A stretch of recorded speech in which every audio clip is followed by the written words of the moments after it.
try to present yourself as like, hey, I'm me, Just say it. just like that. I, How was it I don't received? like. It's never received well, but it's like it always comes up in like an argument, and it's like, listen, I'm not that person. You know what I mean? Like, I just started talking to you.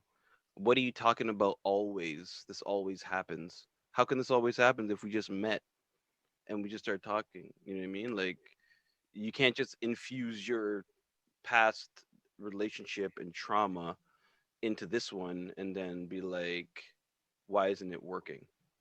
People You like know? to carry their baggage around, right? Yeah, right. Like, it's this. You know what it is? It's just there's not enough self reflection with people these days. It's always the other person. It's always like, this person's the same as the other person. That person's the same as the other person. It's like, hold on, you're the same in all the situations. You are the main issue here, but they can't even see it, right? That's an important factor too, because a lot of times, women unfortunately will set these standards of men. I want this man, I want this person, they need to drive this car, they need to have this, they need to do this, but they haven't done any work on themselves to actually even attract that man. You don't want a frog, you say you want a king, but what are you doing to bring in the king? Oh, he needs to have his good finances. What do your finances look like? He needs to have a good body and this and this. What does your body look like? He needs to, own his own home and this and this. Do you own yours, or are you renting, looking for someone to come and, take care of you? Like, these are the types of things that you have to do this work on yourself. Otherwise, you're always going to be in the same cycle over and over and over again.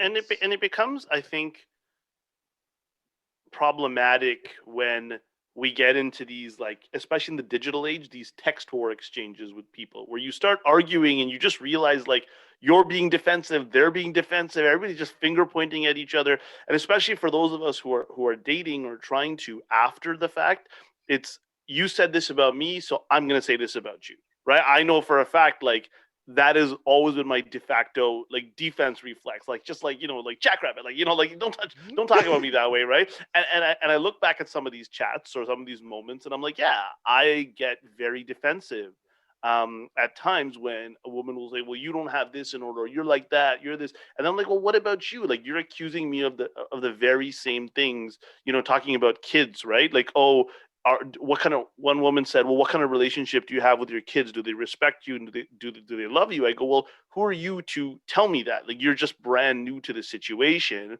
That's a stupid question. But she's asking from a point of a fair point, because she's stepping into a situation. She knows her kid, and she's just not trying to reproduce what she has come from. So my point is, maybe she is reproducing where she's coming from. Maybe her kid doesn't respect her, and she's just like, oh, is this guy gonna come in and like straighten out my kid, or is it just gonna be the same thing?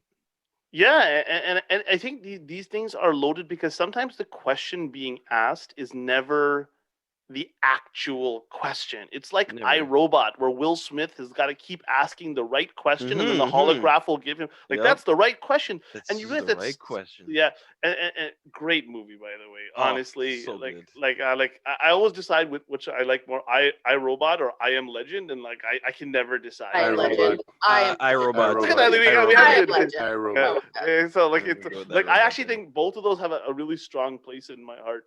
But yeah, in that, so asking the right questions, especially at the early stages of a relationship, I think is really important. And one of the biggest questions that I get asked a lot, and flipping, is, what is the relationship between you and the mother of the children, by women that are trying to date? So like Michelle, for example, as a woman who would date a man with children, how would you navigate? Like, what would be your approach to engage with, like, the mother, or maybe not engage with the mother of the children? Listen, when you don't have kids and you are entering in a situation where there are children present, and you don't ever try and tell a mother how to raise their children or what have you. I think patience and time is the only thing, especially in a situation that may be volatile with a baby mother. that will show them that, hey, I'm here, I'm not going anywhere, I'm respectful, I want to get to know your kids. How can we work together? It's kind of like a mother-in-law, you know, like if you enter into a situation where you have a person who has one child, a man child, you know, and then the woman wants to go and release their only son to this woman, you're always going to be at certain points in competition, if you will, with the mother, which it's a losing battle. Don't even try and do it. Know your place and just kind of stay in your own lane and show them through your actions and time, and have patience to trust that eventually they're going to back off and realize that this is a long-term thing, and how can we work together? But it also depends on their character, right? Yeah. I mean, sometimes they just don't like you no matter what you do. Exactly. 100%. And in So, those situations, it takes a certain type of individual. But I mean, all that you're going to do, if they're disrespectful to you and then you're disrespectful back, all you're doing is causing problems for the children, and you're causing problems within your own relationship, because it's like, why didn't you defend me in this and this and this? Yes, they probably should, you know, in certain situations, depending on what it is. But if all you do is complain about it, like what are you then going to do about it? How are you then going to change the narrative? If they're always coming at you and you know this, you just kind of have to like brush it off until it comes to a point where something has to be said. And if it has to be said, then try and have a one-on-one. I got a question. And I don't know, like I got a question though. How much are you willing to brush off? Because depends how much you like the other person. Because some people can. Oh, be that's a real good nasty. answer. Good. It's like Family Feud. Good answer. Good answer. answer. Ding. But If you don't really care so much about a person, or if you're not really that invested, then all you're gonna do is like one person starts up, it's like, yeah, well, you know, like fuck you. It's like, no, fuck you, right? Like Nader.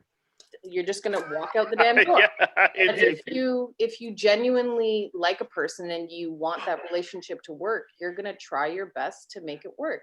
Things Like or don't always love. go linear, but you can try your best, and your best may look different on certain days, but just try your best. Well, as that new person, You're a smart person, Michelle. I try. Thank you. I like That's those answers. I wish there was like a lot more of thy personality out in this galaxy that we live in here. wow, that was some Shakespeare and some sci-fi at the same time. Thighs and galaxy. Yeah. Holy shit, Gene Roddenberry right over here. I gotta pull it out sometimes, you know. I can't just. It's got too much Snyder's cut on the brain. Yeah, that's right. I haven't even seen it yet. No spoilers here, but it's friggin' long and amazing. I watched a little bit of it. I watched part 1, 2. Nobody and needs 3 to are know 2 what hours. you did. Yeah, part 1, 2, and 3 are 2 hours. So rude. Just kind of want to rub it in everybody's faces. Oh, God. Last time. Oh, by the way, I love Superman. That's just what I need to tell you guys. Yeah, So you know, Because Superman's I watched best. everything. but she's just infatuated with the actor. Yeah. That's actually not true. Just I've the app. always You liked- still the app. Let's not talk about it. You still before- think that Superman is gonna beat Batman, even though Batman's beat him. We're not going to have this conversation. You know Just saying. why? Because it's a whole Just saying. podcast. It's a whole thing, and the whole thing is they have to have prep time. So just like a woman needs prep time They don't need no to prep enter a time, new no. relationship. Because Batman has a contingency plan for everybody. Everybody. Done. Yeah, and as dads, we 100% need to have a contingency plan in case the mothers of our children may not be upset that sometimes there's a new person in our life. So for the three of us, I don't think you can plan for that, bro. Hey, which one is that? Is that Justice League Doom, where Batman takes out all of them? Is it that one? It's something like maybe the Paradox. I can't remember. I can't remember. I don't remember the name, but he had a plan for everything. Took every one of them out. Yeah, yeah. And so I mean, like, I think we need to be the Batmans here sometimes, because I don't know, for me, I'm like planning in my head, like, how do I live?